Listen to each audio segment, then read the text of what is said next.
Ok, ben alors du coup, les apôtres, c'est ce qu'on avait dit. Hein. Donc bon, ce sera un petit peu moins interactif que les formats qu'on fait d'habitude du coup, mais faut pas hésiter à m'interrompre pour poser des questions ou pour intervenir, il n'y a pas de souci. On va commencer avec la liste des 12 disciples. Donc on en trouve voilà, la mention en Matthieu 10, 2. Donc c'est pas la seule fois où il y a la mention, mais c'est celui que j'ai choisi. Matthieu 10 et au verset 2. Donc c'est écrit « Voici les noms des 12 apôtres ». J'attends que tout le monde... Hop là. Tu y es, Denis, c'est bon ? Oui. Ouais, 10, 2. Oui. Ok. Voici les noms des 12 apôtres. Le premier, Simon, appelé Pierre, et André, son frère. Jacques, fils de Zébédée, et Jean, son frère. Philippe et Barthélemy. Thomas et Matthieu, le publicain. Jacques, fils d'Alphée, et Thaddée. Simon le Cananite, et Judas l'Iscariote, celui qui livra Judas. Tels sont les 12 que Jésus envoya après leur avoir donné les instructions suivantes, etc., etc., etc. C'est dans le contexte après du passage, d'accord ?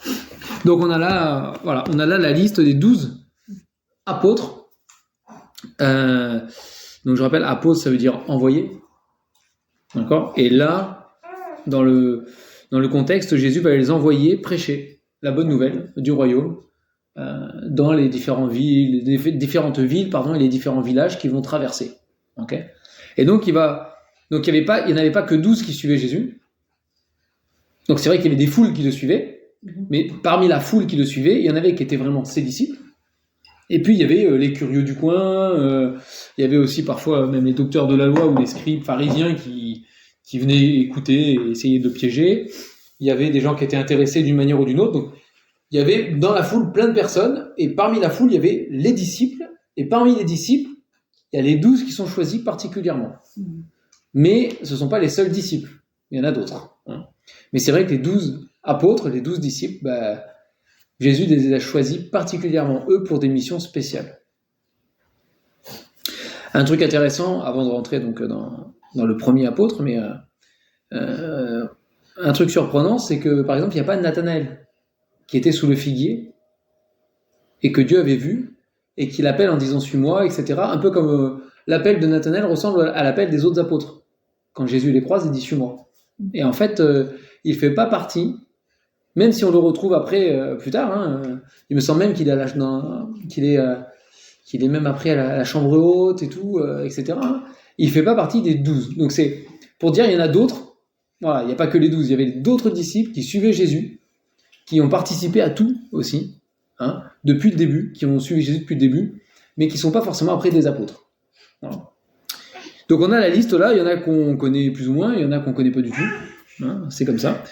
Donc je propose que sur les prochains mardis, à partir d'aujourd'hui, sur les prochains mardis, on essaye de voir un par un petit peu, ce qu'on sait des 12 apôtres, sachant qu'il y en a certains où on ne pourra pas tout voir parce qu'il y en a trop. Donc aujourd'hui, on va voir par exemple l'apôtre Pierre, puisque c'est le premier qui est mentionné dans la liste, on va les prendre dans l'ordre de la liste. L'apôtre Pierre, il y a trop de choses qui sont mentionnées, on ne peut pas tout voir d'un coup en une fois, c'est pas possible. Donc on va faire un résumé, on va lire pas mal de passages bibliques, mais ça restera un résumé. Et il y en a d'autres, on ne sait rien du tout. Donc ça ira vite, on ne pourra rien dire. Non, c'est pas grave, Denis, c'est pas grave. Je vais lui donner. C'est pas grave. Ok, donc du coup, on commence avec le premier. Donc Simon, appelé Pierre. Voilà, donc c'est le premier qui est mentionné ici. Fallait bien en mettre un en premier. C'est comme ça. Donc c'est Simon-Pierre. Alors Simon-Pierre, on va voir plusieurs épisodes de sa vie ensemble. On va essayer de traverser un petit peu. J'ai essayé de choisir les passages les plus marquants, on va dire. Ils y sont pas tous, mais c'est ceux qui voilà. Alors pour commencer, on a Jean chapitre 1, versets 40 à 42. Jean 1, 40 à 42.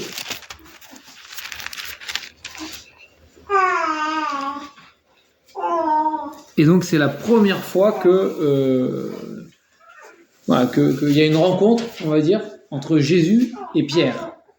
Et la première rencontre entre Jésus et Pierre, il semble que ce soit pas du coup celle où il est en train de pêcher sur la barque.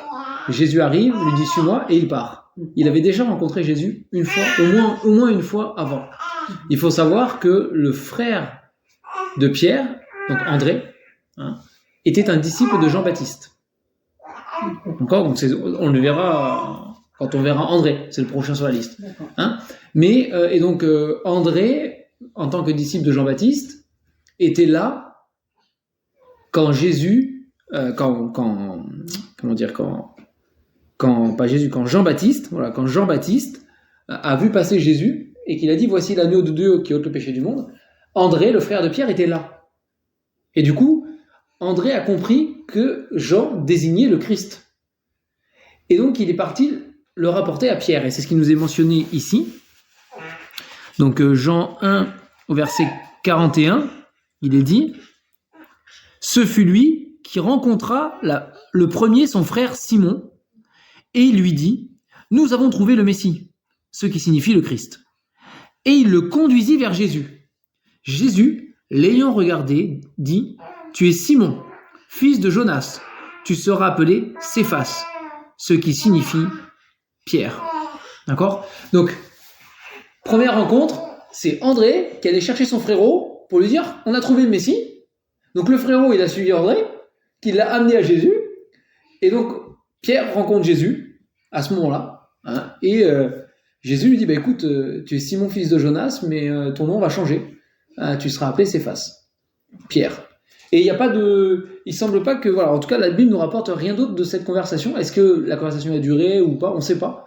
On sait juste ça, d'accord ? Donc c'est la première fois qu'ils se rencontrent. Donc Pierre a entendu parler de Jésus par son frère. La première fois, d'accord ? Il ne le connaissait pas. Il l'a pas rencontré personnellement, directement. C'est à travers quelqu'un d'autre, d'accord ? Qu'il a rencontré Jésus. Et quand on voit après le ministère de l'apôtre Pierre, derrière tout ce qu'il va faire, on se dit quand même, voilà, l'évangile se répand à travers les connaissances qu'on a. On a des connaissances, on partage l'évangile, et après des hommes se convertissent et accomplissent des fois des choses pour Dieu extraordinaires. Et là, voilà, et même au sein d'une même famille, donc c'est encourageant. C'est André qui a amené son frère. Alors, on ne sait pas qui était le petit frère et le grand frère. On ne sait pas. Ils étaient frères. Peut-être c'était le petit frère, peut-être c'était le grand frère, mais peu importe. C'est lui qui a amené son frère à Jésus. C'est beau, C'est une belle leçon. Donc ensuite, un peu plus tard, pour le coup, on a le fameux passage, donc c'est dans Luc 5, versets 1 à 11. Luc 5, versets 1 à 11. On a Jésus qui se promène, on va dire. Il est plutôt en train d'enseigner, mais il fait les deux en même temps. Il est au lac de Génézareth.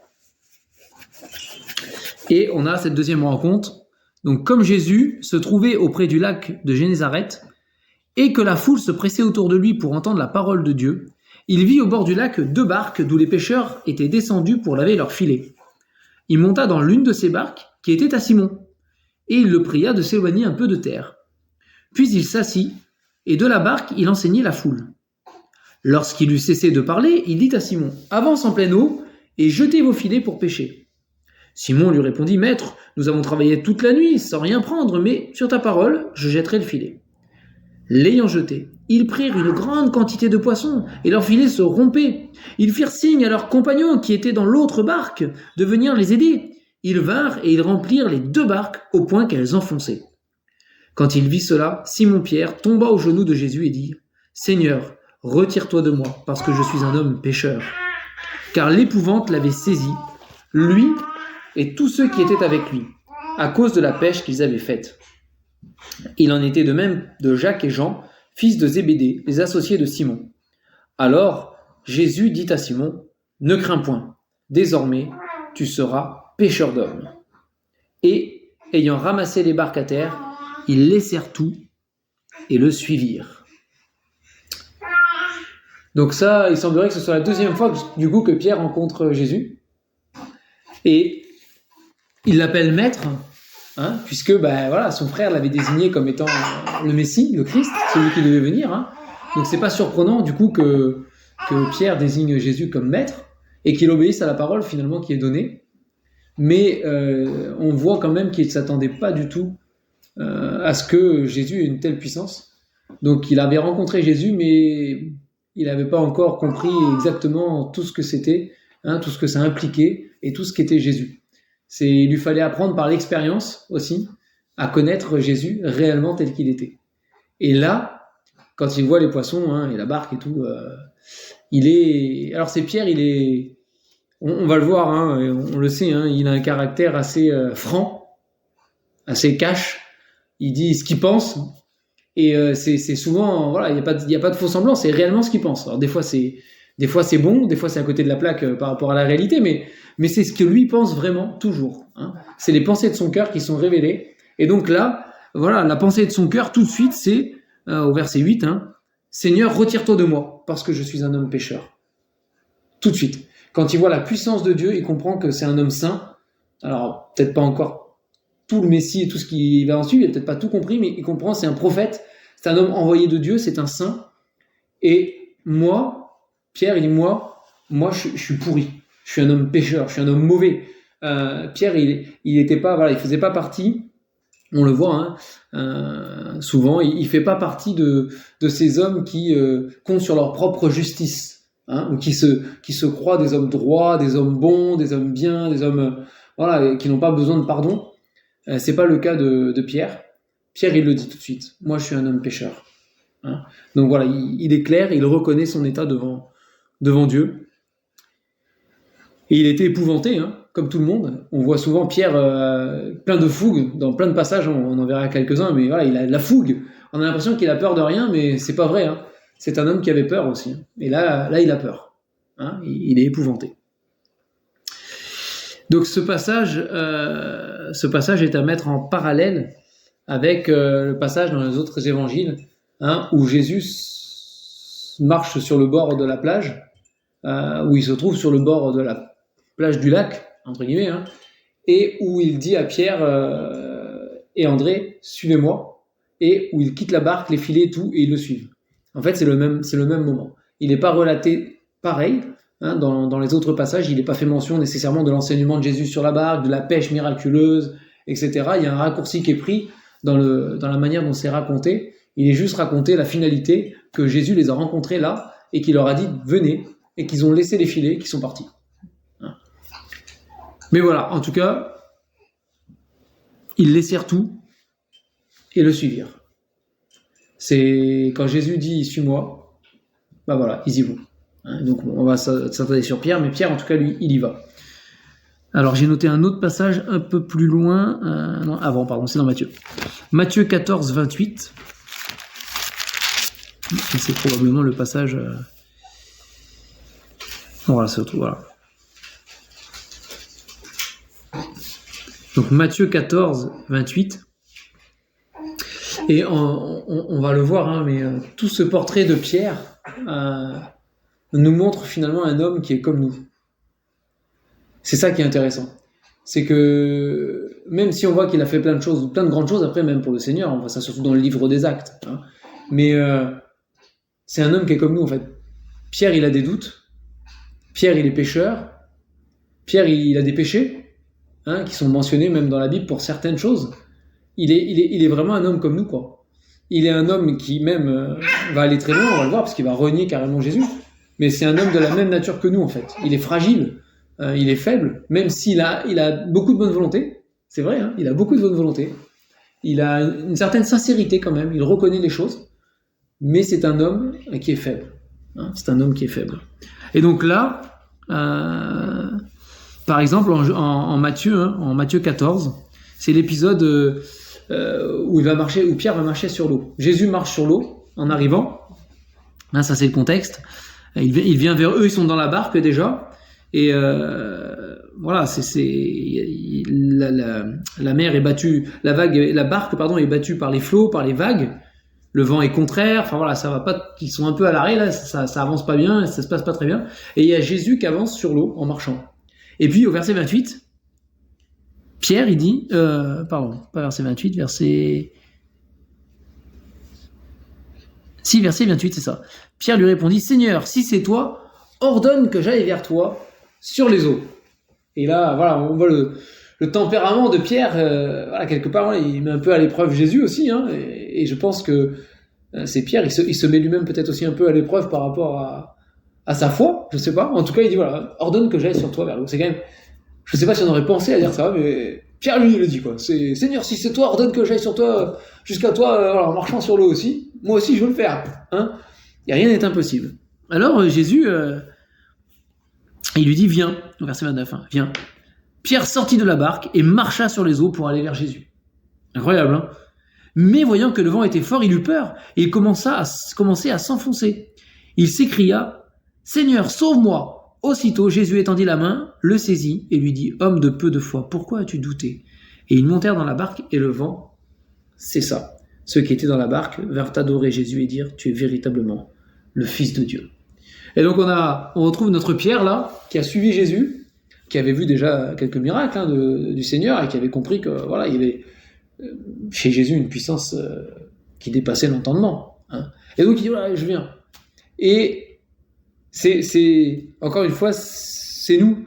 C'est-à-dire que il y a des fois où on va être capable d'avoir une foi extraordinaire, parce que là, il a fallu une foi extraordinaire pour Pierre pour pouvoir marcher sur l'eau, hein. Jésus honore sa foi. Et c'est quand il commence à douter, quand il commence à avoir peur, à regarder autour, hein, et du coup, il s'enfonce, et Jésus vient lui dire, homme de peu de foi, pourquoi as-tu douté, hein? Donc, autant on est comme Pierre, on est parfois capable d'avoir une foi incroyable tout d'un coup, avec une impression que rien n'est insurmontable, que tout est possible par la puissance de la foi, et de voir même dans nos vies des choses incroyables se passer, parce que on sait que Dieu est intervenu, et quelques minutes après, on peut être comme Pierre dans le creux de la vague, tout d'un coup, en train de douter, d'être bouleversé, d'avoir peur, voilà, d'être plein de doutes, et de nous écrouler, et de nous enfoncer. Et donc, voilà, c'est toute la vie de Pierre, c'est la nôtre, hein. Mais voilà, on est capable des deux extrêmes. C'est l'être humain, hein, c'est nous, c'est ce que nous sommes. Mais ce qui est beau, parce que comme Pierre ici, et comme nous, ce qui est beau, c'est qu'il y a toujours la grâce de Dieu. Toujours. Et ici, Pierre, quand il s'enfonce, il crie à Jésus. Et il dit, Seigneur, sauve-moi. Sauve-moi. Je suis en train de m'enfoncer, là, je suis en train de couler. Hein, sauve-moi. Seigneur, sauve-moi. Et Jésus le prend. Hein, c'est ce qui est dit. Hein. C'est Jésus étendit la main, le saisit.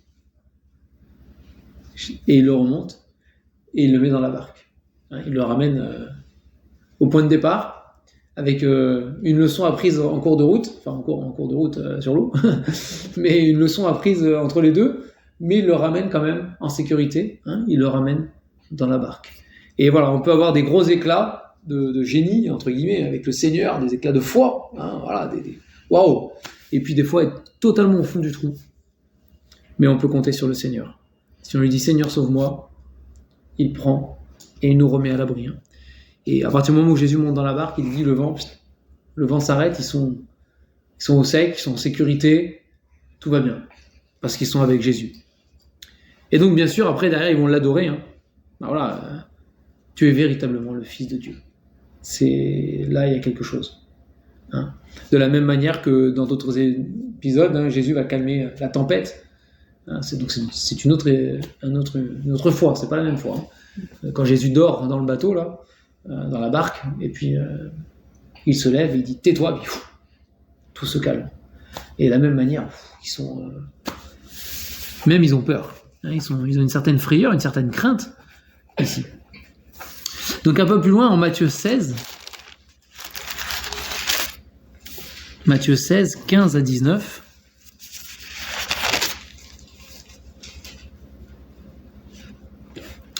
Il y a cette discussion pour savoir qui est Jésus. Et on peut lire à partir du verset 13. Hein, mais Jésus, étant arrivé dans le territoire de Césarée de Philippe, demanda à ses disciples, « Qui suis-je au dire des hommes, moi le Fils de l'homme ?» Ils répondirent, Les uns disent que tu es Jean-Baptiste, les autres Élie, les autres Jérémie ou l'un des prophètes. Et au verset 15, du coup, Jésus leur pose la question à eux, aux disciples. Il leur dit, et vous ? Leur dit-il, qui dites-vous que je suis ? Et au verset 16, Simon-Pierre répondit, tu es le Christ, le Fils du Dieu vivant. Jésus, reprenant la parole, lui dit, tu es heureux, Simon, fils de Jonas, car ce ne sont pas la chair et le sang qui t'ont révélé cela, mais c'est mon Père qui est dans les cieux. Et moi, je te dis que tu es Pierre, et que sur ce roc, je bâtirai mon église, et que les portes du séjour des morts ne prévaudront point contre elle. Je te donnerai les clés du royaume des cieux. Ce que tu lieras sur la terre sera lié dans les cieux, et ce que tu délieras sur la terre sera délié dans les cieux. Alors, il recommanda aux disciples de ne dire à personne qu'il était le Christ. Ça, c'est... Voilà. Mais ici, voilà, on retrouve donc Pierre, qui, comme on le voit, Jésus pose une question, et bien il répond. Il répond ce qu'il pense, il le répond, on a l'impression qu'il le proclame même. C'est plus qu'une réponse, on a l'impression qu'il le clame haut et fort. Tu es le Christ, le Fils du Dieu vivant. Voilà, on y va. Moi, je le sais. Et donc, Jésus va lui dire que, déjà, c'est pas son intelligence qui lui a fait trouver la réponse. C'est pas la chair et le sang qui t'ont révélé cela. Donc, il est en train d'expliquer à Pierre que c'est pas parce que tu es plus intelligent que les autres que c'est toi qui as eu la bonne réponse, parce que c'est vrai, c'est la vérité ce que tu dis. Mais c'est pas parce que tu es plus intelligent que les autres. C'est parce que mon Père te l'a révélé. C'est quelque chose qui vient du ciel. C'est quelque chose qui vient d'en haut. Cette sagesse tout d'un coup que tu as eue dans ta réponse ne vient pas de toi. Elle vient d'en haut. Donc c'était peut-être une manière aussi de garder Pierre dans l'humilité, probablement. Quand on voit aussi le caractère de Pierre, des fois, probablement il en avait besoin. Comme nous tous, encore une fois. Mais voilà, c'est pas toi. C'est mon Père. Et après, il va révéler quand même certaines choses à Pierre. Donc il fait ce jeu de mots, verset 18, entre la pierre, le roc, etc., et l'église. Et au verset 19, il dit quand même à Pierre qu'il va lui donner à lui les clés du royaume des cieux. Donc ça peut sembler assez mystérieux, et on l'explique généralement par le fait que, je pense que c'est ça, que c'est Pierre qui est le premier à annoncer l'évangile aux Juifs, et le premier à annoncer l'évangile aux païens. C'est que ce soit pour les Juifs ou les païens, le premier qui a annoncé l'évangile, c'est Pierre. Donc on le voit dans le livre des Actes, à la Pentecôte, aux Juifs, c'est Pierre, parmi tous les disciples qui sont là, c'est Pierre qui se lève. Et c'est Pierre qui parle à tout le monde, à tous ceux qui sont là, avec des milliers de conversions après. C'est lui qui le fait. Et puis avec l'épisode chez Corneille, donc voilà, on l'avait vu aussi dans le livre des Actes, l'épisode chez Corneille, et c'est lui le premier qui va aller dans la maison d'un païen, alors que les relations n'étaient pas terribles entre juifs et païens, mais c'est lui le premier qui va aller dans la maison d'un païen pour annoncer l'évangile, et qui va revenir en disant à tout le monde, l'évangile est aussi ouvert aux païens. Voilà. Donc il a ouvert la porte des cieux pour les juifs, pour les païens. Mais c'est lui le premier. Donc c'est le ministère qui était le sien, qui était confié à Pierre. Voilà, c'était pour lui. Même si après on voit qu'il va se concentrer lui sur les juifs dans son ministère. Pierre, c'est l'apôtre auprès des juifs particulièrement. Mais c'est le premier quand même pour les païens au début. Et après c'est Paul qui prendra le relais et qui deviendra l'apôtre aux païens, et Pierre l'apôtre aux juifs. Si on tourne juste quelques pages, Matthieu 18. Matthieu 18, 21 à 22. Jésus est en train d'enseigner et de parler de péché dans les relations humaines.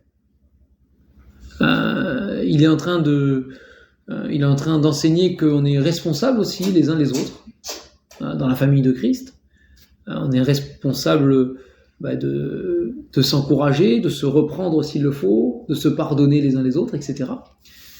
Et donc, Pierre, lui, il a une question qui lui trotte dans la tête. Alors, c'est pas pour rien qu'elle lui trotte dans la tête. C'est probablement qu'il était confronté à quelque chose qui devait remuer son cœur, mais à mon avis, voilà, c'est pas pour rien. Et donc, sa question, à Pierre, au verset 21, elle est là. Alors Pierre s'approcha de lui, donc il s'approche de Jésus, et dit, Seigneur, combien de fois pardonnerai-je à mon frère lorsqu'il péchera contre moi? Sera jusqu'à 7 fois? Jésus lui dit, je ne te dis pas jusqu'à 7 fois, mais jusqu'à 77 fois. D'accord? Et donc, on ne sait pas, on n'a pas tout le contexte autour, mais si Pierre pose la question, c'est que peut-être pour lui, il y avait des choses au bout d'un moment, trop c'est trop. C'est au bout d'un moment, stop. Ou que peut-être que, dans sa patience à lui, voilà. Et donc, je ne sais pas qu'est-ce qu'il attendait réellement dans son cœur comme réponse de Jésus, ça on ne le saura jamais, mais bon, peut-être qu'il attendait un chiffre exact atteignable, on va dire, je sais pas. Mais ça montre quand même que, encore une fois, voilà, Pierre, c'est un homme comme nous, malgré tout. C'est un homme qui a ses limites. Et Jésus, lui, dans la réponse que Jésus lui donne, Jésus va aller au-delà des limites de Pierre. Parce que cette fois, je sais pas, généralement, s'il dit ça, c'est que peut-être déjà pour lui, cette fois, il trouvait que cette fois le même péché contre lui, il trouvait que, ça commençait à bien faire peut-être. Et 7 fois, 70 fois 7 fois, la limite est explosée depuis longtemps. Et donc le Seigneur va exploser la limite de Pierre en disant non, t'es très loin du compte, Pierre, très très très très très très très loin, pas 7 fois, 70 fois 7 fois, c'est-à-dire autant de fois qu'on péchera contre toi, autant de fois tu devras pardonner à ton frère. Il n'y a pas de limite au pardon qu'on peut accorder ou qu'on doit accorder. Alors ça ne veut pas dire qu'il n'y aura pas des conséquences après, on va dire dans les relations, ou même parfois en tant qu'église, ou ce genre de choses. Mais le pardon, si on a péché contre nous, le pardon, il doit être accordé, dans tous les cas. Et sans limite, et sans fin. Et donc, Pierre avait besoin de l'apprendre, et nous aussi on a besoin de l'apprendre. Il n'y a pas de limite au pardon. En tout cas, quand il est divin, il n'y en a pas. Il n'y en a pas. Jean 13, on change d'évangile. Bon, encore une fois, c'est un extrait de ce qu'on voit sur Pierre. Il y aurait d'autres choses, c'est sûr, mais on peut pas tout voir.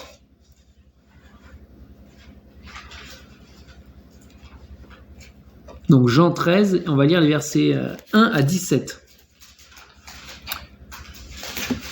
Donc là, on approche de la crucifixion. On est peu de temps avant que le Seigneur soit arrêté. Donc chapitre 13 à partir du verset 1 dans Jean. Avant la fête de Pâques, Jésus, sachant que son heure était venue de passer de ce monde au Père, et ayant aimé les siens qui étaient dans le monde, mit le comble à son amour pour eux. Pendant le souper, alors que le diable avait déjà mis dans le cœur de Judas Iscariote, fils de Simon, le dessein de le livrer, Jésus, qui savait que le Père avait remis toutes choses entre ses mains, qu'il était venu de Dieu et qu'il s'en allait à Dieu, se leva de table, ôta ses vêtements et prit un linge dont il se ceignit. Ensuite, il versa de l'eau dans un bassin et il se mit à laver les pieds des disciples et à les essuyer avec le linge dont il était saint. Il vint donc à Simon-Pierre et Pierre lui dit « Toi, Seigneur, tu me laves les pieds ?» Jésus lui répondit « Ce que je fais, tu ne le comprends pas maintenant, mais tu le comprendras bientôt. » Pierre lui dit « Non, jamais tu ne me laveras les pieds. » Jésus lui répondit « Si je ne te lave, tu n'auras point de part avec moi. » Simon-Pierre lui dit « Seigneur, non seulement les pieds, mais encore les mains et la tête. » Jésus lui dit « Celui qui est baigné n'a besoin que de se laver les pieds pour être entièrement pur. Et vous êtes purs, mais non pas tous. » Car il connaissait celui qui allait le livrer. C'est pourquoi il dit « Vous n'êtes pas tous purs. » Après qu'il leur eut lavé les pieds et qu'il eut pris ses vêtements, il se remit à table et leur dit « Comprenez-vous ce que je vous ai fait ? Vous m'appelez maître et seigneur, et vous dites bien, car je le suis. Si donc je vous ai lavé les pieds, moi, le Seigneur et le Maître, vous devez aussi vous laver les pieds les uns des autres, car je vous ai donné un exemple, afin que vous fassiez comme je vous ai fait. En vérité, je vous le dis, le serviteur n'est pas plus grand que son Seigneur, ni l'apôtre plus grand que celui qui l'a envoyé. Si vous savez ces choses, vous êtes heureux pourvu que vous les pratiquiez. Et donc, voilà, c'est ce fameux épisode où Jésus va laver les pieds des disciples. Et encore une fois, on voit le caractère de Pierre, qui, lui, se dit, alors, ça correspond dès le début, quand il était dans la barque et qu'il a compris qui était Jésus, il a dit, retire-toi, Seigneur. Retire-toi de moi, je suis un homme pécheur. Donc, il avait compris le fossé qui existait entre Jésus, l'envoyé saint de Dieu, et lui, l'homme pécheur. Et donc là, l'envoyé saint de Dieu qui s'abaisse à lui laver ses pieds, à lui, l'homme pécheur, pour Pierre, c'est impossible.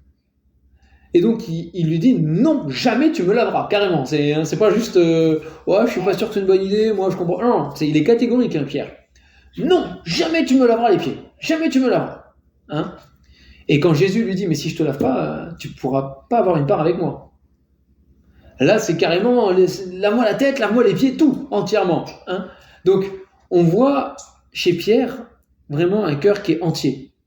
Il n'y a pas de demi-mesure chez lui, il n'y a pas de entre les deux, il n'y a pas de compromis. Pierre, c'est tout ou rien. D'accord ? Et c'est quelque part quelque chose qui n'est pas critiqué par le Seigneur chez Pierre. Et il aime chez Pierre ce caractère qui est entier. Tout ou rien. Et d'ailleurs, encore une fois, on l'a cité il n'y a pas longtemps, mais encore une fois, dans l'Apocalypse, il y a ce reproche qui est fait à une église où Dieu dit, puisses-tu être froid ou bouillant, mais puisque tu es tiède, un peu entre les deux, là, je te vomirai de ma bouche. Mais le Seigneur, il veut un cœur entier. Et c'est ce que Pierre... Alors, il y a plein de leçons dans ce passage, bien évidemment, et on ne va pas les voir maintenant, mais quand même, il y a cette leçon d'humilité. C'est Pierre apprend l'humilité, ici encore une fois. On a besoin d'apprendre l'humilité. Et apprendre l'humilité, c'est, comme le Seigneur le dit ici, c'est regarder Jésus. Et regarder l'exemple qu'il nous a laissé. Et se rappeler, il est le Seigneur et le Maître. C'est ce qu'il dit ici, vous m'appelez Seigneur et Maître, et vous avez raison. Et pourtant, moi, Seigneur et Maître, je vous fais ça. C'est l'exemple que je vous laisse. Donc vous, les uns envers les autres, vous devez vous rendre serviteurs. Vous devez vous abaisser les uns envers les autres. Faire passer, comme c'est dit ailleurs, les intérêts des autres avant vos propres intérêts à vous. C'est ce que Jésus a fait pour nous. Et c'est ce que Jésus a fait aussi pour Pierre et qu'il a montré à Pierre. Et c'était important que Pierre le comprenne ici. Donc il y a d'autres choses qu'on pourrait voir ici, mais on va prendre ça. Ensuite, on retourne dans Matthieu.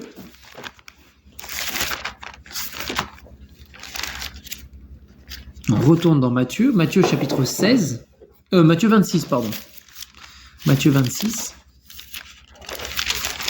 Et tout d'abord les versets 30 à 35.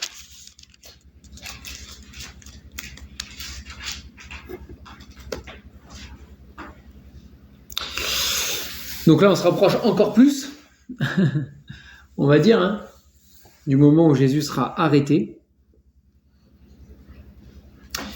Et juste avant, on a ce passage où il est dit, donc Matthieu 26, 30, « Après avoir chanté les cantiques, ils se rendirent à la montagne des Oliviers.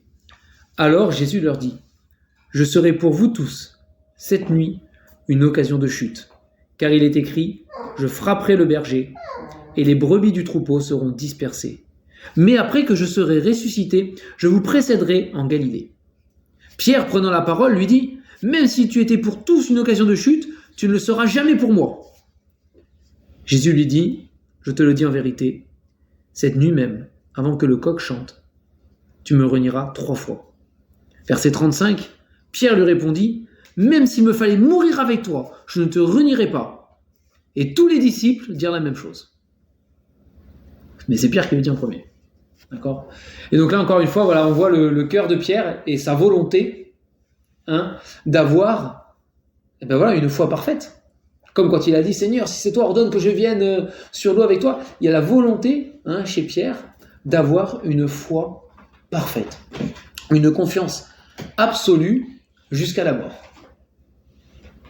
Et il est convaincu, il croit qu'il en est capable. Il n'a pas de doute à ce moment-là là-dessus. Il en est convaincu.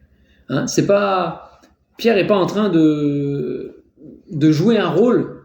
Il n'est pas en train de jouer le rôle du disciple parfait, parce que Jésus le reprendrait différemment dans ces choses-là. Mais non, il est sincèrement convaincu que lui, ça n'arrivera pas. Les autres peut-être, mais pas lui. Parce que Pierre se connaît bien. En tout cas, il croit bien se connaître. Et on va lire tout de suite la suite, c'est un peu plus loin, verset 69. Donc entre-temps, Jésus a été arrêté. Et Pierre, avec un autre disciple, ont réussi, après à s'être enfuis, à retrouver Jésus et à le suivre un petit peu, une fois qu'il est arrêté et tout ça. Et au verset 69, cependant, Pierre était assis dehors dans la cour. Une servante s'approcha de lui et dit « Toi aussi tu étais avec Jésus le Galiléen ?» Mais il le nia devant tous, disant « Je ne sais pas ce que tu veux dire. » Comme il se dirigeait vers la porte, une autre servante le vit et dit à ceux qui se trouvaient là « Celui-ci aussi était avec Jésus de Nazareth. » Il le nia de nouveau, avec serment, « Je ne connais pas cet homme. » Peu après, ceux qui étaient là s'étant approchés dirent à Pierre « Certainement, tu es aussi de ces gens-là, car ton langage te fait reconnaître. » Alors il se mit à faire des imprécations et à jurer « Je ne connais pas cet homme. » Aussitôt, le coq chanta. Et Pierre se souvint de la parole que Jésus avait dite « Avant que le coq chante, tu me renieras 3 fois. » Et étant sorti, il pleura amèrement. Et donc voilà, on retrouve ce triste épisode où notre pauvre Pierre là a vu ses convictions et sa volonté qui semblait être ferme s'écrouler. Et c'est pour dire que peut-être que parfois on croit se connaître, mais qu'on ne se connaît pas si bien que ça. Pierre était convaincu que les autres, ça pouvait leur arriver, mais à lui, impossible. Impossible. Et pourtant, il est tombé. Et il y a ce verset plus loin dans la parole qui dit que celui qui est debout prenne garde de tomber. Que celui qui croit être debout prenne garde de tomber. Donc, il ne faut pas se surestimer. C'est une bonne chose d'avoir la volonté d'avoir une foi ferme et parfaite. C'est une bonne chose. C'est un bon désir, en fait. Mais par nous-mêmes, on n'est pas capable de ces choses-là. On n'est pas capable. Et Pierre va l'apprendre durement, la leçon. On va voir la suite après, mais voilà, il va l'apprendre durement. Oui, on peut être rapide à dire moi je, mais attention, il nous faut apprendre à compter vraiment sur le Seigneur. Parce que par nos propres forces, on est incapable. Et alors là, c'était particulier. Jésus a même prévenu Pierre à l'avance en lui disant « Avant que le coq chante 3 fois, tu me renieras. » Tu me renieras. Mais c'est une leçon pour Pierre et c'est une leçon pour nous aussi. Prenons garde. Nous ne sommes pas parfaits. Et en même temps, encore une fois, et c'est la suite, Luc 24, encore une fois, il y a toujours la grâce de Dieu. Toujours. Ah non, ça c'est l'épisode d'avant. Non, la grâce, elle vient après. La grâce vient après. Mais en Luc 24, 9 à 12 d'abord, il y a la résurrection. Et donc les femmes sont allées au tombeau. Elles ont vu le tombeau qui était vide. Elles ont rencontré un jardinier. Ou pas. Mais elles ont appris que Jésus était ressuscité. Donc quoi, tu crois que c'était le Christ? C'est pas le jardinier? Bon, on ne sait pas exactement qui était cet homme. D'accord. C'était particulier. Mais en tout cas, il y en a un qui... C'était Jésus, parce que quand il appelle Marie, elle le reconnaît après. Seigneur, elle dit. Oui. Et en tout cas, elles ont appris que Jésus était ressuscité. Et donc, elles retournent auprès des disciples. Et donc, au verset 9, à leur retour du sépulcre, elles annoncèrent toutes ces choses aux 11 et à tous les autres. Donc, Pierre est dedans. Celles qui dirent ces choses aux apôtres étaient Marie de Magdala, Jeanne, Marie, mère de Jacques, et les autres qui étaient avec elle. Ils prirent ces discours pour des rêveries, et ils ne crurent pas ces femmes. D'accord ? Mais Pierre se leva, et il courut au sépulcre. S'étant baissé, il ne vit que les linges qui étaient à terre. Puis il s'en alla chez lui dans l'étonnement de ce qui était arrivé. Donc il n'était pas tout seul, puisqu'un autre évangile nous rapporte que l'apôtre Jean était avec lui. Et que Jean était meilleur coureur que Pierre. Et que Jean est arrivé avant Pierre au tombeau. Mais que Jean n'a pas osé rentrer dans le tombeau. Pierre est arrivé après, en courant, et il ne s'est pas arrêté, il est rentré dans le tombeau, directement. Hein, d'accord ? Donc, ils n'ont pas cru les femmes, mais Pierre et Jean sont allés vérifier, et Pierre est allé en courant. Il est parti. Ok, donc voilà, encore une fois, c'est le caractère de Pierre. Et une fois qu'il se rend compte que la tombe est vide et tout ça, il est dit qu'il est rentré chez lui, hein, dans l'étonnement de ce qui était arrivé. Voilà, on n'en sait pas plus à ce moment-là. Et puis, c'est là que la grâce se manifeste, en Jean 21.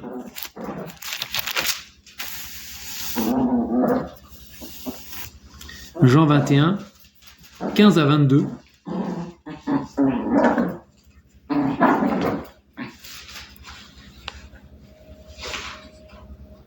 Donc Jésus va apparaître aux disciples, une fois ressuscité, hein, et là, il va apparaître, alors ils sont plusieurs, alors on peut lire au début du chapitre 21, hein, parce que voilà, on retrouve Pierre qui est ici, à partir du premier verset. Après cela, Jésus se montra encore aux disciples sur les bords de la mer de Tibériade, et voici de quelle manière il se montra.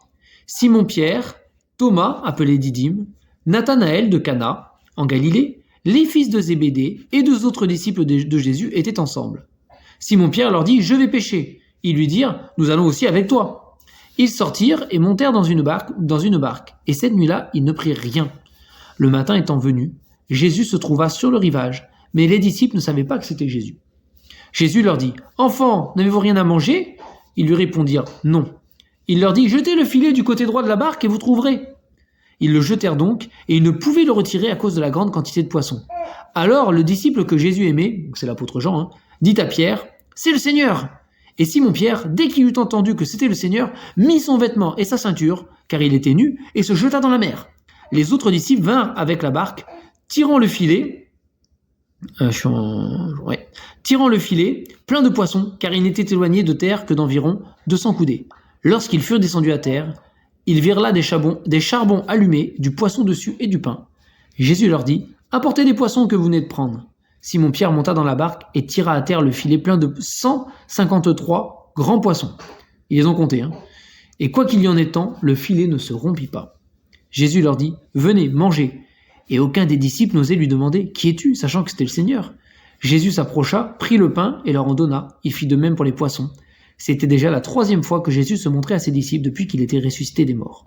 Donc là, on voit voilà, Pierre, dès qu'il apprend que c'est le Seigneur, boum, il plonge à l'eau.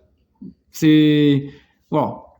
Et donc, à partir du verset 15, après qu'ils eurent mangé, Jésus dit à Simon-Pierre, « Simon, fils de Jonas, m'aimes-tu plus que ne m'aiment ceux-ci » Drôle de question. Hein.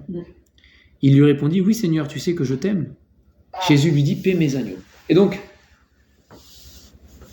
ça s'était pas bien passé la dernière fois. La dernière fois qu'il y a eu une comparaison entre Pierre et les autres, Pierre a dit « Eux peut-être, mais pas moi, Seigneur. Moi, Seigneur, impossible. Jusqu'à la mort, je te suivrai. » Et après, il a renié Jésus. Et Jésus revient avec une question en disant « Est-ce que tu m'aimes plus que ne font ceux-ci » Où tu en es maintenant par rapport aux autres? Et là, c'est compliqué pour Simon. En français, on ne le voit pas, mais en grec, ça apparaît parce que les mots « aimer » ne sont pas les mêmes qui sont employés. Hein.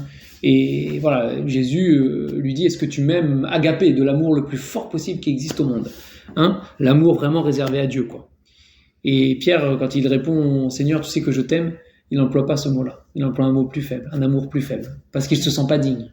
D'accord ? Il ne se sent pas digne.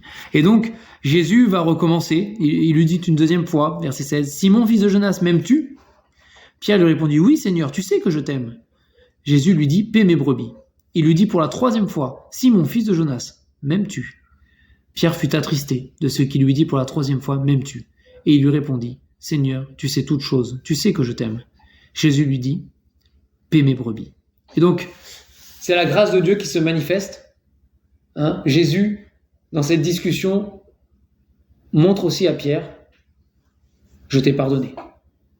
Tu as compris quelque chose, tu m'aimes, moi je t'aime, tu m'aimes, on va maintenant travailler ensemble. Mais voilà, c'est la grâce qui se manifeste. Et c'est aussi une preuve que Dieu pardonne et Dieu nous relève. Il est tombé bas, Pierre. Il a renié quand même 3 fois le Seigneur, hein, pas juste une fois. Déjà une fois, on se dirait quand même, c'est pas possible, quoi. 3 fois de suite.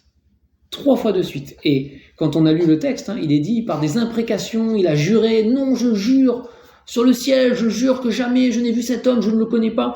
C'est pas juste, non, je crois pas, je l'ai jamais vu, ou c'était fort ce qu'il a fait. Hein. C'était un reniement, un vrai, quoi. Hein, un vrai reniement. Et pourtant, il est là avec le Seigneur. Il a une discussion. Et le Seigneur lui dit, j'ai un travail pour toi, Pierre. C'est pas fini. C'est pas fini. Et même si tu es imparfait, même si tu n'es pas capable de m'aimer comme tu voudrais m'aimer, parce que s'il avait posé la question à Pierre avant, hein, au moment où Pierre disait les autres, oh oui, les autres, Seigneur, mais pas moi, moi jamais. Si à ce moment-là, Jésus avait posé la question à Pierre, m'aimes-tu de l'amour agapé? Il aurait dit, bien sûr, Seigneur, je t'aime de l'amour agapé jusqu'au bout. Hein? Mais là, Pierre, il se connaît. Il aurait sans doute le désir de répondre ça. Parce que c'est le désir de son cœur, c'est sûr. Mais il sait que non. Et Jésus lui dit, Pierre, même si tu n'es pas capable de cet amour-là, même si tu n'es pas capable d'être parfait, tu vas quand même me servir. Je vais quand même me servir de toi. Je serai quand même ton Dieu. Et tu seras quand même un berger pour mes brebis. Tu le seras. Malgré ton imperfection. Malgré tes péchés. Malgré ton triple reniement qui a eu lieu. Malgré tout ça, malgré tes échecs, en fait, ça ne change rien. Et c'est la grâce de Dieu. Et c'est la même chose pour nous. C'est la même chose pour nous. On n'est pas digne. On est digne de rien. En fait. Et même si on a des désirs dans nos cœurs de sainteté et de perfection et de maturité et de foi ferme et parfaite et solide, la réalité c'est qu'on est en échec. On est en échec plein de fois. Mais le Seigneur dit, même si tu n'es pas capable de m'aimer à la perfection, le petit amour que tu as pour moi, il me suffit. Et on va travailler avec ça. Et on va avancer. Hein. Et Pierre va être transformé après par la grâce de Dieu. Hein. Donc c'est une grande leçon qui est pour nous aussi. Hein. 1 Corinthiens 9,5.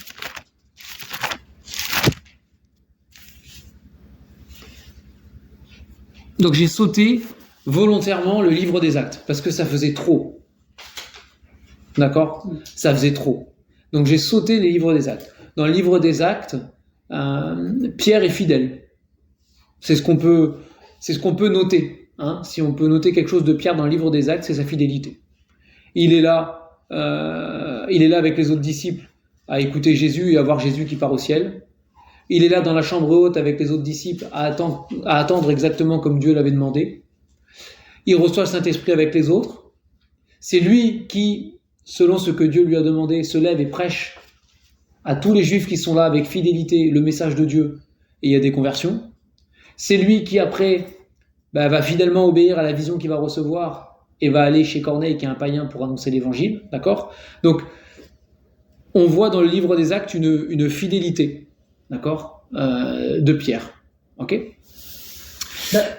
Ce qu'on apprend aussi sur Pierre au 1 Corinthiens 9,5, donc là c'est Paul qui parle et Paul dit « N'avons-nous pas le droit de mener avec nous une sœur qui soit notre femme, comme font les autres apôtres et les frères du Seigneur, et Céphas. » Donc on apprend ici que Pierre est marié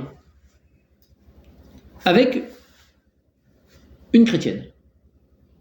Nous ne savons rien du tout de ça, hein.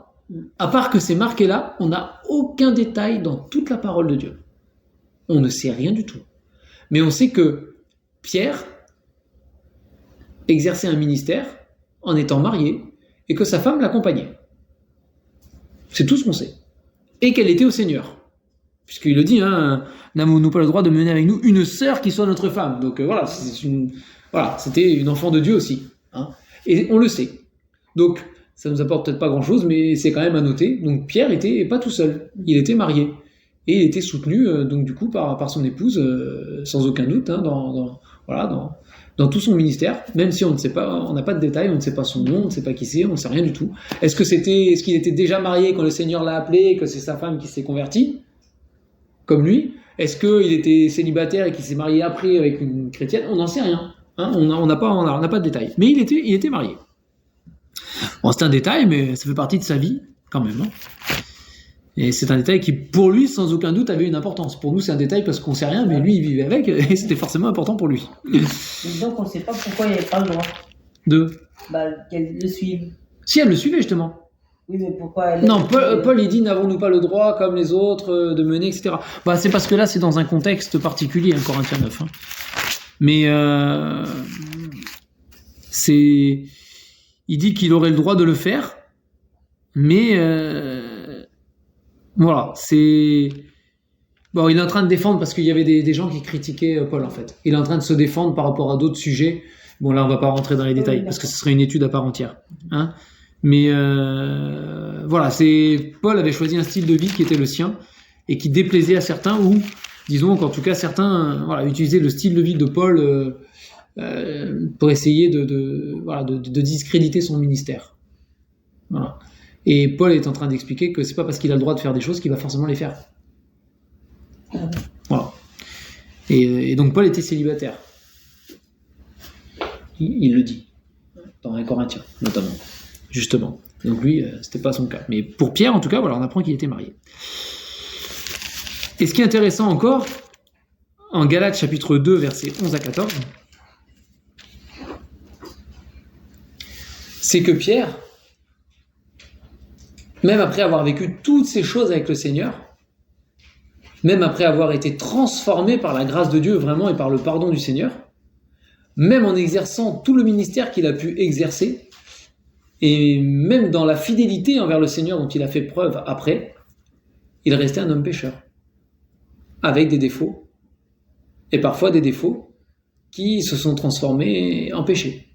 Et en Galates chapitre 2, on a un petit épisode qui nous est rapporté où Pierre n'a pas fait ce qui était droit et où Paul a repris Pierre parce que ce qu'il faisait n'était pas droit et n'était pas bien. Hein, donc Galates chapitre 2 versets 11 à 14. Donc dans le contexte ils sont à... Bon, on va lire. Mais lorsque Céphas, donc Céphas c'est Pierre, hein, c'est Simon-Pierre, hein, mais lorsque Céphas vint à Antioche, je lui ai résisté en face parce qu'il était répréhensible. En effet, avant l'arrivée de quelques personnes de l'entourage de Jacques, il mangeait avec les païens. Et quand elles furent venues, il s'esquiva et se tint à l'écart par crainte des circoncis. Avec lui, les autres juifs usèrent aussi de dissimulation, en sorte que Barnabas même fut entraîné par leur hypocrisie. Donc, ce qui se passait, c'est que Pierre est venu à Antioche. À Antioche, il y avait Paul, et il y avait des juifs et des païens, convertis dans l'église. Quand Pierre est arrivé, il s'asseyait aux tables avec les païens, il mangeait avec eux, comme Paul, comme Barnabas, comme d'autres juifs le faisaient aussi, il se mélangeait. Et puis il y a des frères qui sont venus d'ailleurs, de Jérusalem aussi, hein, mais de l'entourage de Jacques, qui étaient eux qui gardaient une séparation avec les païens, malgré tout. Et donc quand ils sont arrivés, Pierre, sachant que eux ils gardaient il s'est mis à l'écart avec eux. Il mangeait plus avec les païens. Oui, c'est pas bien. Du coup, comme l'apôtre Pierre le faisait, les juifs du coin, les juifs qui étaient là, convertis aussi, hein, se sont mis à faire pareil. Et même Barnabas, qui était un collègue, on va dire, entre guillemets, un collègue de travail, hein, mais voilà, de Paul, même lui s'est mis à faire pareil. Et Paul, là, il a halluciné. Il s'est dit, c'est du délire, c'est de l'hypocrisie. Et donc, verset 14, voyant qu'il ne marchait pas droit selon la vérité de l'évangile, je dis à Céphas en présence de tous, si toi qui es juif, tu vis à la manière des païens et non à la manière des juifs, pourquoi forces-tu les païens à judaïser? Alors après, il continue, etc. Mais en tout cas, En tout cas, Paul va reprendre Pierre publiquement, devant tout le monde, en disant « Ce que tu fais n'est pas droit ». C'est ce qu'il dit au début. Verset 14, « Voyant qu'il ne marchait pas droit, selon la vérité de l'évangile ». Au verset 11, je lui résistais en face parce qu'il était répréhensible. D'accord ? Donc il y a eu un petit conflit, je ne sais pas s'il y a eu vraiment un conflit, mais en tout cas, Paul, ça ne devait pas être très agréable à être là, mais ça devait être assez mal à l'aise, mais Paul s'est pas gêné pour dire devant tout le monde que Pierre, qui avait beau être l'apôtre Pierre, ne marchait pas droit selon la vérité, là, parce que il était hypocrite, et qu'il entraînait les autres avec lui, et que c'était pas bien. Donc on ne sait pas comment ça s'est terminé. Il n'y a pas eu de conflit entre Pierre et Paul, donc ça s'est forcément bien terminé. Mais en tout cas, c'est pour dire que malgré tout le travail que le Seigneur fait dans le cœur de Pierre, il demeure Pierre et il ne reste pas parfait. Et on retrouve encore ici, voilà, ce qu'il est. Il est humain. Et parfois, il défaille. Parfois, il fait ce qu'il ne faut pas. C'est comme ça. Pour autant, il reste l'apôtre Pierre. Alors, sans aucun doute, il demande pardon pour son péché et le Seigneur le relève. C'est, comme je dis, il n'y a pas de conflit qui nous est rapporté entre Pierre et Paul. Donc c'est que Pierre a reconnu sans aucun doute son tort, a demandé pardon et les choses ont été restaurées. Mais néanmoins, c'est toujours pareil. Nous sommes pareils. On a beau être transformés par la grâce de Dieu, nous ne sommes pas parfaits. Et parfois encore, même publiquement, ça peut nous arriver de déraper. Ça peut nous arriver de faire quelque chose qu'il ne faut pas. Et il faut parfois aussi se laisser reprendre. C'est non seulement par Jésus, c'est facile quand c'est Jésus qui nous reprend directement, on va pas dire mon Seigneur, mais parfois il faut se laisser reprendre aussi par les frères et sœurs et par ceux qui sont autour de nous et qui disent non, ce n'est pas bien. Il faut se laisser reprendre et il faut avancer. Mais dans tous les cas, on voit que l'apôtre Pierre, qui a une vie qui est faite quand même de haut et de bas, et même j'ai envie de dire de très haut et de très bas, en fait, vraiment, il s'arrête jamais quand même de marcher avec le Seigneur. Il a un attachement envers Dieu qui est plus fort, finalement, que ses erreurs, que ses péchés, que ses échecs. Son attachement au Seigneur est plus haut que ça, et il est plus fort. Et c'est probablement aussi pour ça que le Seigneur l'a choisi pour ses tâches particulières. Il connaissait le cœur de Pierre.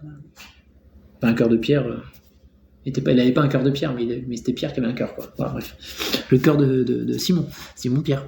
Voilà. Mais le Seigneur savait. Et c'est pareil pour nous. On ne doit pas se décourager. On ne doit pas abandonner, on ne doit pas baisser les bras. On n'a pas encore atteint la perfection. Mais le Seigneur, il use de grâce envers nous. Et il nous aide. Et quand même, Pierre n'est plus le même. Entre le Pierre du début, là, et le Pierre de la fin, il n'est plus le même homme. Alors, il reste encore parfois des choses que peut-être Pierre aurait préféré ne pas faire, c'est sûr, qu'il regrette probablement, qu'il a regretté, pour lesquels il s'est repenti. Mais néanmoins, ça n'a plus rien à voir avec le Pierre du début. Et pour terminer, on va aller dans 2 Pierre, puisque nous avons 2 épîtres de la part de l'apôtre Pierre. D'accord ? Donc on ne va pas aller dans 1 Pierre. 1 Pierre, on l'étudie en étude biblique du mercredi, donc on ne va pas aller dans 1 Pierre, mais on va aller dans 2 Pierre, et on va juste lire l'introduction, plus ou moins, mais on va lire les 15 premiers versets, les 14 premiers versets, allez. 1 Pierre. 2 Pierre, dans 2 Pierre. La 2e épître de Pierre, et on va lire les 14 premiers versets, et on va voir ici à quel point, dans ce discours, à quel point l'apôtre Pierre a gagné en maturité, a été transformé. Le Pierre du début n'aurait pas eu ce discours-là. Là, c'est un Pierre différent, malgré tout. Donc, le Seigneur l'a transformé. Donc, après, on va lire les 14 premiers versets. Simon Pierre, serviteur et apôtre de Jésus-Christ, à ceux qui ont reçu en partage une foi du même prix que la nôtre, par la justice de notre Dieu et Sauveur Jésus-Christ. Que la grâce et la paix vous soient multipliées par la connaissance de Dieu et de Jésus notre Seigneur. Sa divine puissance nous a donné tout ce qui contribue à la vie et à la piété, au moyen de la connaissance de celui qui nous a appelés par sa propre gloire et par sa vertu. Celle-ci nous assure de sa part les plus grandes et les plus précieuses promesses, afin que par elles, vous deveniez participants de la nature divine, en fuyant la corruption qui existe dans le monde par la convoitise. À cause de cela même, faites tous vos efforts pour joindre à votre foi la vertu, à la vertu, la connaissance, à la connaissance, la maîtrise de soi, à la maîtrise de soi, la patience, à la patience, la piété, à la piété, l'amitié fraternelle, à l'amitié fraternelle, l'amour. Car si ces choses sont en vous, et y sont avec abondance, elles ne vous laisseront point oisifs ni stériles pour la connaissance de notre Seigneur Jésus-Christ. Mais celui en qui ces choses ne sont point est aveugle, il ne voit pas de loin, et il a mis en oubli la purification de ses anciens péchés. C'est pourquoi, frères, appliquez-vous d'autant plus à affermir votre vocation et votre élection, car en faisant cela, vous ne broncherez jamais. C'est ainsi, en effet, que l'entrée dans le royaume éternel de notre Seigneur et Sauveur Jésus-Christ vous sera largement accordée. Voilà pourquoi je prendrai soin de vous rappeler ces choses, bien que vous les sachiez et que vous soyez affermis dans la vérité présente. Et je regarde comme un devoir, aussi longtemps que je suis dans cette tente, de vous tenir en éveil par des avertissements, car je sais que je la quitterai subitement, ainsi que notre Seigneur Jésus-Christ me l'a fait connaître. Alors, on va pas faire une étude du passage. Oui. Il savait qu'il allait mourir ? Oui. Eh bien, disons qu'on ne l'a pas lu, mais il y a un épisode... On va y venir, on va terminer avec l'autre, alors. Ouais, on terminera avec l'autre passage. Mais ici qu'il va mourir subitement. Je la quitterai subitement. Subitement, oui. Tout à fait. Et donc, on va pas faire une étude du passage, mais on voit dans la manière dont Pierre écrit les choses, ce n'est plus le même. Hein? Là, c'est vraiment des avertissements qu'il nous donne. Oui, et c'est une maturité. Ouais. Il a grandi, il a été transformé par la grâce de Dieu. Et quand on voit ce qu'est sa vie, et si on voit tous ses échecs et tous ses péchés, et on se dit, mais quelque part, si Dieu a pu transformer Pierre comme ça, il peut le faire pour moi aussi. Parce que c'est un homme de la même nature que nous. Hein? Et on est en chemin, on n'est pas parfait, mais on grandit avec le Seigneur, on apprend. Et ici, je veux dire, quand on voit versets 5 et 6 particulièrement, 5, 6, 7, hein, Pierre qui dit « Faites tous vos efforts pour joindre à votre foi la vertu, la connaissance, la maîtrise de soi. » La maîtrise de soi, Pierre, c'est toi qui nous en parles. Il a du travail. La patience, hein, la piété, l'amitié fraternelle, l'amour. Voilà. Parce que voilà, il y a eu une transformation dans son cœur. Et donc, avec le Seigneur, même si voilà, notre cœur est pas beau, rien n'est perdu. Rien n'est perdu. Il n'y a pas de cause irrécupérable. Ça n'existe pas. Hein, souvent, on pense au brigand sur la croix qui était un meurtrier qui s'est converti, mais Pierre, quand même, c'est quelque chose. Hein, triple reniement du Seigneur, franchement, c'est fort. Hein. Il n'y a pas de cause perdue qui soit trop perdue pour le Seigneur. C'est impossible. C'est d'autant plus quand on aime le Seigneur et qu'on veut le suivre et qu'on veut l'aimer. Alors on a la volonté parfois comme Pierre, mais on n'arrive pas peut-être. Mais c'est pas grave. Continuons avec notre volonté quand même. Et le Seigneur petit à petit nous éclaire et nous fait avancer. Et il nous rend de plus en plus semblables à Jésus-Christ. Et effectivement, on peut terminer avec la mort de Pierre, même si elle ne nous est pas rapportée dans la Bible. D'accord ? C'est pas marqué. Alors, c'était le passage de tout à l'heure, Jean 21. C'était Jean 21.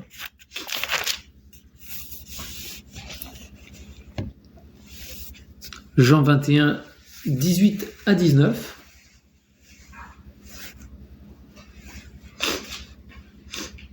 Jean 21, 18 à 19. Juste après que le Seigneur ait posé la question à Pierre, m'aimes-tu ? 3 fois. Il lui dit, au verset 18, en vérité, je te le dis, quand tu étais plus jeune, tu te saignais toi-même et tu allais où tu voulais. Mais quand tu seras vieux, tu étendras tes mains et un autre te ceindra et te mènera où tu ne voudras pas. Il dit cela pour indiquer par quelle mort Pierre glorifierait Dieu. Et ayant ainsi parlé, il lui dit, suis-moi. Ça veut dire quoi ça ? Ça veut dire que Pierre va être arrêté et exécuté. Ah d'accord. T'emmèneras où tu voudras pas. Eh ouais. Il dit, quand tu étais jeune, tu te saignais toi-même et tu décidais où tu veux aller. Je vais aller là. Oui. Il dit, quand tu seras vieux, tu étendras tes mains, un autre te ceindra et t'emmènera là où tu veux pas aller. Voilà. Et il dit ici, voilà, il nous révèle que ça veut dire que c'est par une mort de cette manière-là que Pierre va glorifier le Seigneur. Et donc Pierre, d'après l'histoire, Pierre est mort à Rome. Pas à Rome. Si, il est mort à Rome. Non, on n'a pas de preuve d'ailleurs. On n'a aucune preuve qu'il soit mort à Rome, je crois. En tout cas, il est mort et a priori, il semble qu'il ait été crucifié, la tête en bas. Parce qu'il a refusé d'être crucifié normalement, parce qu'il dit qu'il aurait dit, encore une fois, là, c'est l'histoire et la tradition qui le dirait, hein, il aurait dit qu'il n'était pas digne de mourir comme son Seigneur. Du coup, il aurait été crucifié, mais la tête en bas. Toujours est-il qu'il est mort en martyr quand même, persécuté pour sa foi. Ouais, ça c'est sûr. C'est pour ça qu'ils disent que peut-être il y a des os de lui à Rome. Non, mais c'est impossible. Impossible. De toute façon, tu sais, tous ces trucs-là, c'est... Ah ouais. Je vais te dire, c'est même forcément faux parce que sans aucun doute le Seigneur a fait en sorte que ce soit pas le cas.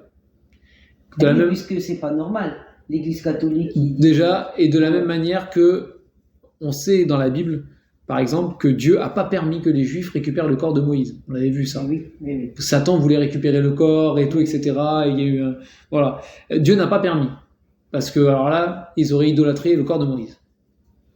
Alors l'apôtre Pierre.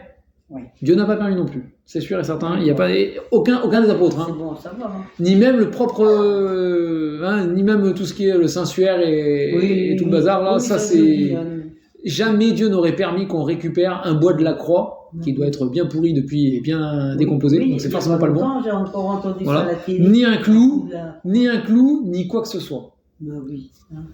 Dieu n'aurait jamais permis. C'est impossible. Le roi d'Angleterre, il s'est fait arnaquer. Le roi d'Angleterre s'est fait arnaquer ? Oui, de toute façon, si on fait l'addition de tous les clous et tous les morceaux de bois qui existent, on peut en faire des crucifix. Pourquoi il a acheté un morceau ? Non, à son couronnement, le pape lui a offert un petit morceau qui était dans le truc, ah oui ? dans le sceptre qu'ils ont promené là. Non, mais c'est... C'est un cadeau empoisonné. Ouais. Ce serait intéressant de calculer combien il y a de morceaux de bois qu'ils ont retrouvés et de voir combien de croix on pourrait faire avec. Exactement. Parce qu'à mon avis, on est à plus d'une croix. Il y a un problème. Pareil pour les clous. Non, tout ça c'est... En tout cas, Pierre, on sait que voilà, il va mourir de manière subite et tragique, voilà, exécuté pour sa foi, voilà, en martyr en tout cas. De la même manière que l'apôtre Paul aussi sera exécuté. Bon, lui sera décapité parce que il est de nationalité romaine. Donc, moi je croyais que l'apôtre Paul il était mort en Grèce sur une île de vieillesse. Non, ça c'est l'apôtre Jean. Ah, c'est Jean. On le verra quand on verra Jean à Patmos. Ouais. En tout cas, la mort de Pierre ne nous est pas rapportée dans la Bible. D'accord. On sait juste que, comme il le dit en 2 Pierre, il sait qu'il va quitter son corps subitement. Oui. Et comme on le sait dans Jean, on sait la Bible nous dit qu'il sera arrêté et conduit pour être mis à mort. Mais c'est tout ce qu'on sait. Donc ça, on peut être sûr que c'est vrai. Ouais. Après, le reste, on ne sait pas trop exactement. Oui. Mais en tout cas, il est resté fidèle jusqu'à la mort, après, pour le coup. Ah oui. Lui qui avait dit Seigneur jusqu'à la mort, il l'a fait, finalement. Oui. C'est jusqu'au moment où il l'a dit, il n'était pas conscient de ce qu'il était lui-même, il n'était pas prêt à le faire, et voilà. Ouais, mais il le fait. Dans 2 Pierre, il nous a dit de belles choses, quand même. Ah oui. Ah oui. Donc voilà pour l'apôtre Pierre. Moi, ce que je retiens vraiment alors on n'a pas tout vu, il y aurait d'autres épisodes. Juste après, là, en Jean 21, il y a l'épisode où, après que Jésus lui ait dit ce qui allait lui arriver à lui, Pierre, il se tourne derrière, il voit Jean, il fait, et lui, du coup, c'est quoi ? Et puis Jésus le recadre encore de nouveau en disant, mais si moi je veux qu'il vive jusqu'à la fin, t'importe ? Toi, suis-moi. Donc voilà, toujours le souci de se comparer aux autres, de voir les autres, etc. Mais peu importe. Moi, ce que je retiens, moi personnellement, en tout cas de la vie de Pierre, ici, c'est quand même ce grand écart entre des éclats de foi incroyables et puis après des choses qui nous ont très bas, vraiment très très très très très bas. Et il est capable de faire ces grands écarts. Et je me dis finalement, c'est notre vie aussi. C'est capable de faire des exploits pour le Seigneur un jour et le lendemain de faire des choses qui vraiment qu'on va regretter et qu'on va dire Seigneur, franchement, c'est pas possible de faire ça. Mais voilà. Et quand même, la vie de Pierre est un encouragement. Parce que malgré les hauts, les grands bas, eh bien il avance. Hein, parce qu'il reste fidèle au Seigneur, eh bien il avance. Et la grâce de Dieu est avec lui à chaque fois, quand même, pour le relever, pour le restaurer, pour le transformer et pour l'amener à grandir quand même avec le Seigneur. Ouais. Donc voilà, qu'on soit encouragé dans notre marche avec le Seigneur, même si notre marche elle est chaotique, même si notre marche des fois c'est une dégringolade plus qu'une marche, c'est une chute, c'est peu importe. On peut toujours crier au Seigneur et dire Seigneur sauve-moi. C'est ce que fait Pierre à chaque fois quand même. C'est une fois qu'il a renié le Seigneur 3 fois, Jésus ressuscite et il se cache pas. Il va quand même voir Jésus. Après Jésus lui parle, mais il va quand même voir Jésus. Il n'est pas à se cacher. Hein, il joue pas à cache-cache. Il va auprès du Seigneur. Toujours, il fait l'action d'aller vers Jésus. Toujours, il fait l'action. Et donc voilà, peu importe notre vie, peu importe les hauts et les bas qu'on a dans notre vie, qu'on continue à toujours nous approcher de Dieu et à toujours l'invoquer. Et lui, en contrepartie, alors, il y aura la grâce, il y aura le pardon, la restauration, la transformation, et il nous affermira. Voilà, donc je vais terminer là.